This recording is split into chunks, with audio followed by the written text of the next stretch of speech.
anak-anak kangennya gimana? Kangen banget, amat sangat karena setiap mereka telepon saya bilang iya saya mau ya bentar lagi, tapi saya nggak pulang-pulang. Yang si kakak harus terbebani dengan merawat adiknya yang kecil yang 10 tahun dan ternyata pas saya pulang, ibu aku capek, dia mau nangis kayak aku capek ngurus yang kecil gitu, aku jadi marah-marah terus. Ya, aku berterima kasih kepada anak-anakku yang besar-besar yang mau menjaga adiknya. Paling nggak sekarang hikmahnya adalah mereka tahu kenapa ibunya suka marah-marah karena capek.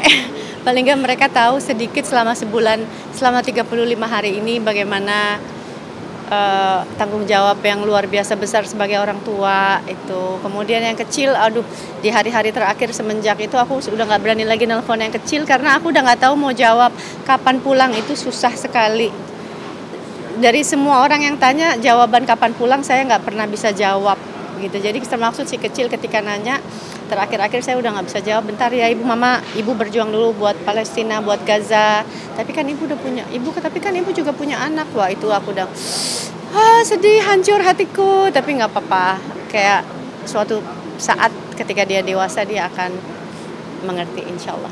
Dengan kata-kata ibu juga punya anak itu sesedih itu berarti pada Sesedih itu gimana ya? Ya kebayang. Jadi itu kayak ini anak aku aja yang ibunya sehat walafiat, mereka tahu nggak ketemu ibunya selama 35 hari aja hatinya sedih dan hancur gitu. Bayangin anak-anak di Palestina gitu, yang bayangin seorang ibu di Palestina, seorang ayah di Palestina, anak-anak yang kelaparan di Palestina, yang semuanya yang kakinya diamputasi, yang mengalami kebrutalan dari Zionis Israel gitu. Jadi itu yang membuat saya nggak akan berhenti berjuang untuk kebebasan Palestina dan stop genosida. Dan saya nggak bisa sendirian, saya perlu pemirsa di rumah, saya perlu kalian semua untuk bergerak hentikan genosida. Pada saat sekarang pulang, anak-anak jadi makin quality time terus sama Mbak Manda atau gimana? Ya gini, selama pulang saya banyak bersyukur dan selama pulang saya merasa kemewahan hidup di dunia. Ya maksudnya dimana bayangin saya tidur di pelabuhan di kapal berhari-hari dan nggak ada satupun partisipan yang mengeluh mengenai itu karena dia tahu tujuannya Palestina yang kehidupan mereka jauh setelah digenosida oleh Israel jauh lebih hancur dan jauh lebih sengsara gitu. Jadi ketika ke Indonesia aku kayak ya bersyukur bahwa kita di Indonesia bisa menikmati kehidupan yang bisa memilih makanan yang kita mau makan gitu. Kita bisa ada atap di rumah, kita bisa punya tempat tidur di rumah gitu yang tidak dimiliki oleh rakyat Palestina. Semoga makin banyak rakyat Indonesia yang tergerak dan bersolidaritas untuk melakukan sesuatu untuk rakyat Palestina, bahwa tunjukkan bahwa kita bersama Palestina dan kita selalu dukung Palestina dengan tindakan apapun. Dan yang paling mudah adalah boykot, untuk boykot produk Zionis Israel dan Amerika. Pengalamannya waktu sempat ketahan untuk memberikan bantuan saya tidak sampai diintercept dan ditahan di penjara Israel, dan saya bersedih karena itu. Saya berharap saya diintercept, saya berharap saya masuk ke penjara Israel. Sebetulnya ini karena ingin membangunkan kalian rakyat Indonesia, rakyat dunia yang 8 miliar ini. Kenapa kita diam aja dan kenapa kita nggak bisa bantu rakyat Palestina yang jumlahnya cuma 2 juta. Dan sekarang setelah genosida mungkin jumlahnya 1,4 juta gitu. Jadi aksi kita, aksi solidaritas, kita ingin ngirim bantuan kemanusiaan. Yang aksi Global Sumut Flotilla ini dilindungi oleh Undang-Undang Konvensi Jenewa. Dan yang terjadi udah diputuskan Mahkamah Internasional, yang terjadi adalah genosida, bahwa Zionis Israel itu mengatakan rakyat Palestina bukan manusia. Mereka adalah human animals, binatang di tubuh manusia. Bayangin ada manusia bicara seperti itu. Dan mereka layak dibunuh, kata Zionis Israel. Nah ini kan udah manusia normal mana yang bisa melihat kezaliman dan kebiadaban Zionis Israel yang menembak anak kecil di dalam mobil dengan 400 peluru gitu. Di berondong peluru, yang ngelihat anak kecil di dalam reruntuhan puing-puing dengan kaki tangan diamputasi. Manusia mana yang bisa hatinya tidak resah dan melihat live streaming di genosida di handphone kamu masing-masing, dan itu terjadi setiap hari gitu. Saya nggak bisa, dan saya berharap rakyat Indonesia nggak ada yang bisa. Jangan sampai kita bisa, karena kalau kita udah bisa berarti udah nggak ada lagi rasa kemanusiaan di hati kita semua, dan ini yang paling bahaya. Mbak, cerita pengalaman yang Mbak Wanda melihat langsung di sana, dan Mbak Wanda tuh ke sana tuh ke lokasi mana aja gitu, Mbak? Lokasi mana? Saya nggak ada yang sampai ke Gaza. Kita hanya ingin membuka pengepungan Zionis yang ilegal. Jadi tidak ada yang menjejakkan kaki ke Gaza. Karena sebelum sampai Gaza, semua kapal udah di-intercept. Kalau teman-teman lihat, semua kapal udah dimasukin tentara IOF Zionis, dan kemudian padahal ini humanitarian ya, ini kita bukan army ya, kita civil defense.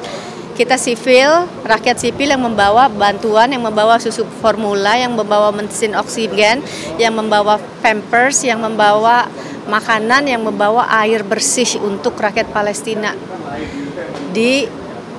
Di-intercept oleh Zionis Israel dengan segitu, dengan persenjataan yang paling canggih yang mereka miliki.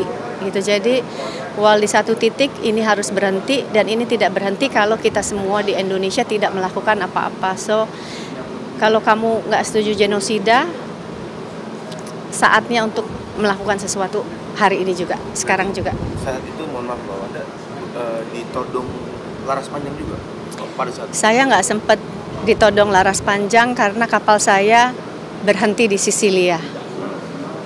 I wish that, saya berharap saya ditodong. Tapi nggak bisa karena kapal saya kapal terakhir yang berangkat dan dalam kondisi yang rusak. Dan ketika pindah ke kapal yang lebih bagus, Sumut Nusantara tidak mengizinkan saya, dan sampai hari ini saya masih menyesalkan kapal itu tidak diizinkan untuk berlayar. Makanya saya ingin mengajak saya pulang ke Indonesia untuk kembali lagi menyiapkan kapal kita ya sendiri yang lebih kuat supaya kita tidak tergantung terhadap kapal-kapal orang lain. Kita punya kapten-kapten kapal di seluruh dunia, kita orang pelaut yang berani untuk berlayar ke Gaza. Insya Allah ikhtiarnya seperti itu. Dan saya membutuhkan dukungan kalian semua yang ada di Indonesia. Berangkat dengan teman-teman selebriti lainnya atau ada Mbak Ciki, tapi Mbak Ciki nggak sempat berlayar. Tapi gimana pengalaman mungkin kali pertama semua ya Mbak, yang melihat langsung negara konflik gitu depan mata gitu? Semua masih sampai di Tunisia, kecuali saya yang sempat berlayar dan ada Fatur yang sempat berlayar. Tapi perasaannya luar biasa ngelihat ratusan orang berebut kapal untuk ke Gaza gitu. Berebut kapal, ketika kamu masuk kamu tahu resiko-resiko apa yang akan kamu hadapi baik di dalam kapal maupun di luar kapal. Dan ngelihat yang 50% hampir setengahnya bukan non-muslim. Gitu. Jadi saya semakin tergerak dan semakin malu sama mereka. Yang non-muslim aja rela mengorbankan nyawanya untuk Palestina. Sementara kita gimana? Gitu. Kenapa cuma sedikit gitu. Saya pengen lebih banyak lagi yang ikut, baik secara boykot maupun secara fisik. Insya Allah. Ada planning lagi untuk Insya Allah begitu pintu apapun pergerakan apapun pergerakan yang akan membawa saya ke Gaza, saya pasti akan mendaftarkan diri saya, insya Allah. Mbak, mungkin kalau di Malaysia kan banyak yang pemerintahnya juga ikut turun membantu. Nah, kalau Indonesia mungkin ada pesannya juga. Nah, kamu lihat nggak pemerintah kita? Ya kalau gini lah, pesan untuk pemerintah nih ya. Pesan untuk pemerintah adalah ini mestinya dilakukan oleh pemerintahan governments all around the world, di seluruh dunia, dan termasuk pemerintahan Indonesia. Karena yang kita hadapi adalah Zionis ini punya senjata, uang yang banyak, punya senjata yang paling canggih, dan mereka adalah insinyur kebiadaban senjata yang paling mutakhir. Sebetulnya yang menghadapi bukan kami rakyat sipil. Sebetulnya yang menghadapi adalah kalian government yang punya senjata. Semestinya. Tapi kalian diem aja. Sehingga kami harus melakukan pekerjaan yang mestinya kalian yang lakukan. Gitu. Iya, karena Israel udah nggak ada lagi yang didengar. Dari diskusi, diplomasi, bahkan Mahkamah Internasional aja ibaratnya diludahi dan dikencingi sama Zionis Israel. Jadi cara-cara satu-satunya memberhentikan genosida adalah mengirimkan tentara untuk melucuti persenjataan Israel supaya mereka tidak bisa lagi membom dan membunuh rakyat tidak bersalah Palestina. Jadi kalau ada pesan untuk government di seluruh dunia, khususnya negara saya tercinta Indonesia, gunakan tentara bukan untuk membunuh rakyatnya sendiri, tapi gunakan tentara untuk men-stop genosida dan melucuti Zionis Israel. Terima kasih banyak. Gimana nih, Mbak? Untuk menjelaskan anak nantinya. Anak-anak gimana, Mbak? Rasa Pergi lagi khawatirnya. gimana, Mbak? Rasa khawatir anak-anak ketika memang Mbak di sana dengan kondisi yang luar biasa. Ya khawatir banget lah anak-anak gitu kan. Kita memang ke sana nggak ada jaminan keselamatan dan kita tahu itu gitu. Jadi kalau ditanya khawatir, ditanya resah pasti resah gitu. Jadi tapi aku nggak berhak ngomong atas nama anak-anakku karena aku nggak bisa ngomong oh mereka baik-baik aja, oh mereka mendukung, enggak. Mereka berharap mungkin dalam hatinya kalau mereka bilang Nggak usah ya mungkin nggak usah aja gitu. Udahlah ibu udah cukup, you had done enough gitu. Ibu udah kayaknya udah cukup deh Bu yang ibu lakukan gitu. Tapi kan nggak bisa ya.